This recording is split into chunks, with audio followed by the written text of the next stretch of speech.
اور پھر گواہ مل جاتے ہیں تو پھر ان کو گھروں میں روک لو یہاں تک کہ پھر انہیں موت آ جائے، انہیں قید کر دو گھروں میں، یا اللہ ان کے لیے کوئی راستہ نکال دے۔ تو اس کے بعد اللہ تعالیٰ نے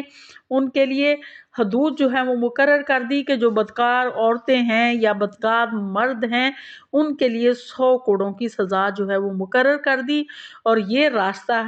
مطلب اس راستے کی طرف اشارہ ہے۔ تو پھر جو ہے اس کے بعد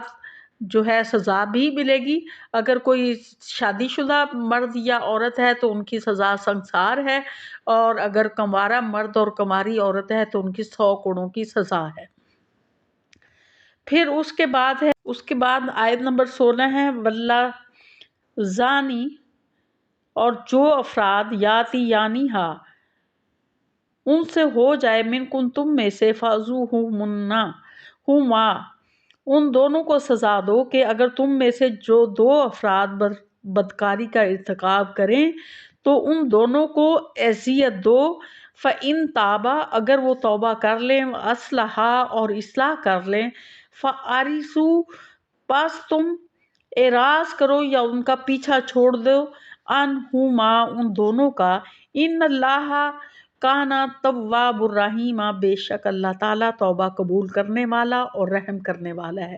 تو اس آیت میں یہ بتایا گیا ہے کہ اگر تم میں سے 2 افراد جو ہیں وہ بدکاری کا ارتکاب کر لیں تو ان کو اذیت دو، یعنی کہ اتنی اذیت دو کہ وہ اپنے گناہ سے باز آ جائیں، اور اگر وہ اس سے باز آ جاتے ہیں، اس بات کو چھوڑ دیتے ہیں ہمیشہ کے لیے، تو پھر اللہ تعالیٰ بخشنے والا ہے اور توبہ قبول کرنے والا، رحم کرنے والا ہے۔ پھر اس کے بعد آیت نمبر 17 ہے انما التوبۃ علی اللہ للذین یعملون السوء، انما بے شک، انما التوبۃ کہ بے شک توبہ ہے، قبول کرنا، علی اللہ للذین ان لوگوں کے لیے، یعملون جو کہ وہ عمل کریں، سوء برا، بجہالت نادانی میں، کہ بے شک وہ جو توبہ جس کا قبول کرنا اللہ نے اپنے فضل سے لازم کر لیا ہے وہ انہی کی ہے جو نادانی سے برائی کر بیٹھے ہوں۔ ثم یتوبون پھر وہ توبہ کرتے ہیں، من قریب جلدی، فاولئک یتوب اللہ پس اللہ توبہ قبول فرماتا ہے، علیہم ان کی، وقان اللہ علیم حکیمہ اور اللہ تعالیٰ جاننے والا اور حکمت والا ہے۔ پھر کہا گیا ہے کہ اگر کوئی شخص جو ہے وہ گناہ کا ارتکاب کر لیتا ہے اور اس کے بعد جلدی سے وہ توبہ اللہ کے حضور کر لیتا ہے اور جہالت کی وجہ سے وہ برائی کر لیتا ہے، نادانی میں کر لیتا ہے،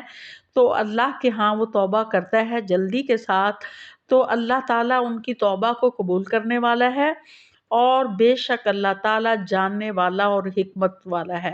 تو ایسا نہیں ہے کہ اگر انسان پشیمانی اور ندامت کے ساتھ توبہ کرے اور آئندہ نہ گناہ کرنے کا ارادہ کرے تو اللہ تعالیٰ صدق دل کے ساتھ جو بھی توبہ کرتا ہے، چاہے اس سے کتنا بھی بڑا گناہ ہو جائے، تو اللہ بخشنے والا ہے اور حکمت والا ہے۔ وَلَيْسَتُ التَّوْبَةُ اگلی آیت نمبر 18 ہے، وَلَيْسَتُ التَّوْبَةُ نہیں ہے توبہ للذین ان لوگوں کے لیے، یعملون السیئات جو کہ برائیاں کرتے ہیں، حتیٰ یہاں تک، اذا حضر کہ جب، احدہم الموت ان میں سے کسی کو موت آ جائے، کالا تو وہ کہے، انی تبت بے شک میں نے توبہ کی، الآن اب، وللذین یموتون اور نہیں ہے توبہ ان لوگوں کی جو اس حال میں مرتے ہیں، وہم کفارن کہ وہ کافر ہوں، اولئک اعتدنا لہم عذاب علیما اللہ تعالیٰ نے ان کے لیے دردناک عذاب تیار کر رکھا ہے۔ تو کہا گیا ہے کہ ایسے لوگوں کی توبہ قبول نہیں ہوتی کہ جب ان کا موت کا وقت انہیں اب نظر آ رہا ہے کہ ہماری موت ہونے لگی ہے، اس وقت وہ کہیں کہ ہم اب توبہ کرتے ہیں، تو ایسے لوگوں کی توبہ قبول نہیں ہوتی۔ یا یہ ہے کہ جو لوگ کافر ہوئے اور انہوں نے اس وقت ان کی بھی توبہ قبول نہیں ہوگی، ان کے لیے اللہ تعالیٰ نے دردناک عذاب تیار کر رکھا ہے۔ پھر اس کے بعد آیت نمبر 19 ہے، یا ایھا الذین آمنو، اے ایمان والو، لا یحل لکم، نہیں ہے حلال تمہارے لیے، ان تارثوا النساء، کہ تم وارث بن جاؤ عورتوں کے، کرہا، زبردستی، ولا تذلوہن، اور نہ تم انہیں روکو، لتذہبوا، تاکہ تم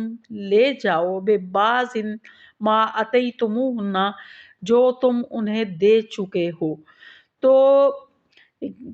اس کا بامحاورہ ترجمہ ہے کہ اے ایمان والو، تمہارے لیے حلال نہیں کہ تم عورتوں کے زبردستی وارث بن جاؤ، اور انہیں اس لیے روکو کہ تم انہیں جو کچھ دے چکے ہو اس میں سے کچھ لے لو، سوائے اس کے کہ وہ کھلی بے حیائی کا ارتکاب کریں، الا ان یاتینہ، کہ وہ ارتکاب کریں، بفاحشۃ، بے حیائی کا، مبینات، ظاہر، وعاشروہن، اور ان بالمعروف، اور ان کے ساتھ اچھے طریقے سے رہو، وَإِن كَرِهْتُمُوهُنَّ، اور اگر تم انہیں ناپسند کرو، فَعَسَىٰ، ممکن ہے، ان تکرہوا، کہ تم ناپسند کرو، شیئن، کسی چیز کو،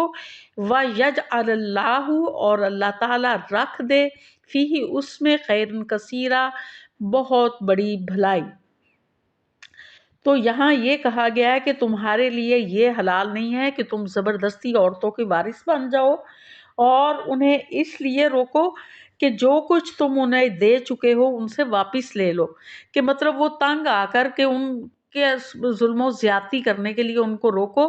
تاکہ وہ مجبور ہو کر یہ کہیں کہ ہمیں خلا دے دی جائے، تاکہ آپ کو حق مہر جو مال ان کو دے چکے ہو وہ آپ ان سے واپس لے لو۔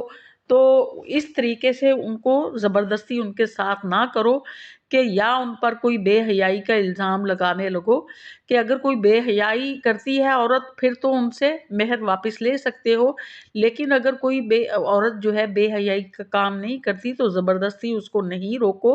اور اسے مجبور نہ کرو کہ وہ خلا لینے پر مجبور ہو جائے، بلکہ ان کے ساتھ اچھے طریقے سے رہو۔ اور تم ان کو اگر ناپسند کرتے ہو تو ممکن ہے کہ جس چیز کو تم ناپسند کرتے ہو اللہ تعالیٰ اس میں بہت زیادہ بھلائی رکھ دے۔ تو اللہ تعالیٰ جو ہے وہ حکمت والا ہے، جاننے والا ہے۔ تو اگر تم غور سے دیکھو گے تو جو تمہیں عورت میں برائی نظر آتی ہے تو اس میں کچھ بھلائیاں بھی ہوتی ہیں۔ کوئی بھی انسان ایسا نہیں ہے جس کو میں اللہ نے صرف برائیاں رکھی ہوں، اس میں کوئی اچھائی نہ ہو۔ تو اس کی برائی ہی کو نہ دیکھو بلکہ اچھائی کو ڈھونڈنے کی کوشش کرو۔ آیت نمبر 20 ہے، وَإِنْ أَرَدْتُمْ، اگر تم ارادہ کر لو، استبدال، بدلنے کا، زوجن، بیوی کو، مکانہ زوجن، بیوی کے بدلے دوسری بیوی، وَآتَيْتُمْ إِحْدَاهُنَّ، اور تم نے دیا ہے اس میں سے کسی ایک کو، قنطاراً، خزانہ، فَلَا تَأْخُذُوهُ، پس نہ اس کو لو، منہ، اس سے، شیئن، کچھ بھی، آتَأْخُذُونَهُ بہتاناً، کیا تم اسے لوگے بہتان کے ساتھ، وَإِثْمًا، اور گناہ کے ساتھ، مبینہ، ظاہری، کھلے گناہ کے ساتھ۔ تو کہا گیا ہے کہ اگر تمہارا یہ ارادہ ہے کہ تم اس عورت کے بدلے میں کوئی اور عورت کے ساتھ شادی کرنا چاہتے ہو، تو اگر تم نے ایک خزانہ بھی اس کو دے دیا، ڈھیر مال دے چکے ہو، تو تم اس سے واپس نہ لو، یا یہ ہے کہ تم اس پر کھلا